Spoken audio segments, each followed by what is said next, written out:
So it's the season of invitation, that time of year when we're sending and receiving more and more invites. It could be inviting loved ones to come and be with you during the upcoming Thanksgiving feast in a matter of days. Or it could be inviting yourself to crash at the pad of a long lost friend who lives now in the Virgin Islands. It could be sending out the invites to your annual Christmas bash. Christmas is 51 days away. And or just mapping out your strategy as you go about attending all the invitations you receive for Christmas parties. Could be birthdays. We have two in our family in December. Could be a wedding. It could be just gathering of friends. This is the time of year when we send and receive more and more invites as the calendar fills up. And so I wanted to share with you three invitations. I wanted to invite you specifically to three things pertaining to your church family. So you can get those on the calendar and join us and join your church family for these three important movements in the next couple of weeks. First, I invite you to welcome and join our new director of children's ministry, Pastor Leah Gagan. You may remember at the end of the summer, I stood up in front of the congregation and said that for me, the most important position we needed to fill was our director of children's ministry. Multi-generational ministry is a commitment, it's a value, it's a core value of this church, and we are dedicated to having that come alive again post-pandemic. And I've been updating you over the week saying we're close, we're getting close, and we have gotten where we needed to be finally through the wonderful leadership of Amber Woodard and Melissa Dita, two lay leaders in our church and their team. We're very happy to say that we have extended and have received a commitment to bring on board Pastor Leah Gagan. Leah and her husband Peter and their young daughter Scarlett are moving from Louisiana by the end of the month. They'll be here in person at the beginning of December. Leah has extensive experience in youth ministry, in children's ministry, and in connectional ministries. Now, you probably caught the word pastor. You may also recall that there were a number of conversations over the past months about how many pastors would be around. And believe me, we really wrestled with that and talked a lot about that. But we believe absolutely Leah is the absolute right person for this job. And it's just a bonus that she happens to be a deacon in the United Methodist Church. A deacon is a pastor who's appointed, but doesn't itinerate. That is, isn't moved around, and usually has a specialty focus that helps connect the church to its community. And Pastor Leah has all of this and is indeed very, very gifted, and of course is United Methodist. So that's wonderful. Because of that, it took us a couple of extra weeks of extra conversations and getting clearance from the bishop in Louisiana and from Florida and all the rest. But we're here, and I am super excited. We've been through times of fat and times of lean. This pandemic has certainly been a time of challenge, but I believe great things are in store. And so I invite you first to welcome her and Peter and Scarlett.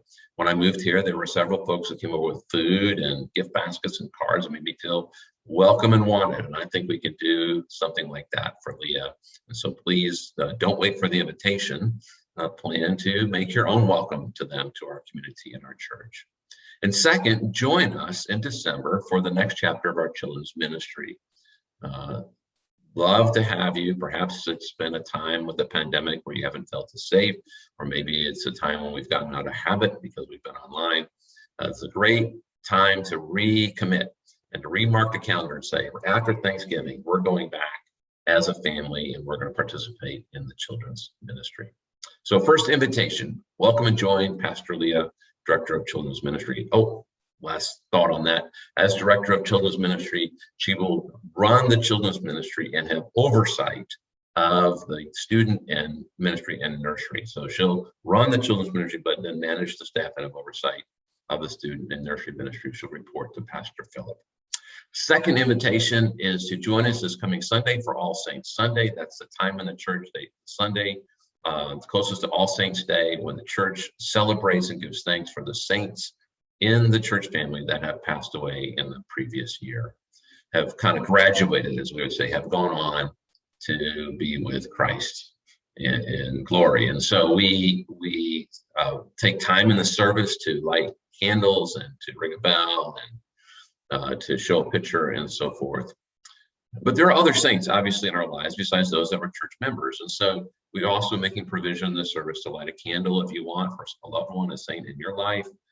There's a children's table that they can participate, not with flame, but battery operated candles.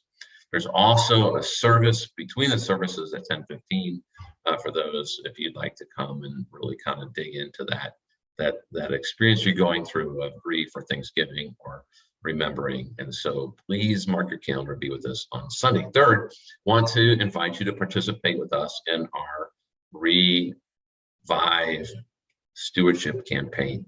We've been talking about this, and particularly 5 practices that Jesus held up for his followers to work on. And we talked this past Sunday about the practice of financial generosity.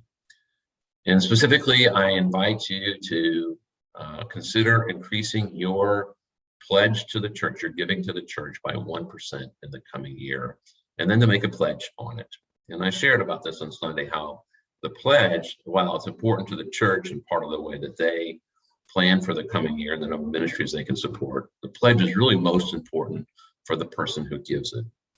When I pledge, I'm forced to bring clarity to what I'm going to give. It makes me get into a conversation with my spouse and with God about what I'm called to do in terms of financial generosity, and to be clear about that, which gives me a much greater chance of being financially generous than if I'm just saying someday, some way, at some amount, I'm going to be financially generous. And so it's a plan, and it helps me execute on that. Second, it's a line of, it's a stake of accountability in the ground. Accountability from myself, not from the church. The church doesn't chase me down when I make a pledge. It doesn't, shake me and say, hey, where is it? Where's the money? No, it's about me and wanting to honor my word, both to others and to God, about being financially generous as Jesus calls us to be. I mentioned Sunday, I asked really, can I follow Jesus and disregard his teachings on wealth? And the answer, of course, is of course not. And so I want to live into that. And so this is a way for me to kind of draw that line that I can remember and work towards that accountability. Third, it joins me to a larger group of like-minded people with like values of financial generosity. And together we can do so much more than we can individually, and have a chance to be a part of that sharing and thinking about ways that God can use it to further his kingdom. And so it's a powerful thing. And so I just invite you to take advantage of that. As you've seen in the mailer from home, there's a great opportunity through the Marcy Trust where up to $200,000 every pledge will be matched with a $500 gift, or if it's a new pledge, a $1,000 gift. So you can really increase the impact of your giving. And we're very grateful to the Marcy Trust. So 3 invitations. Welcome and join Pastor Leah, Director of Children's Ministry. Join us this Sunday for All Saints Sunday, and join us in being a steward of God's resources. Look forward to seeing you there. God bless.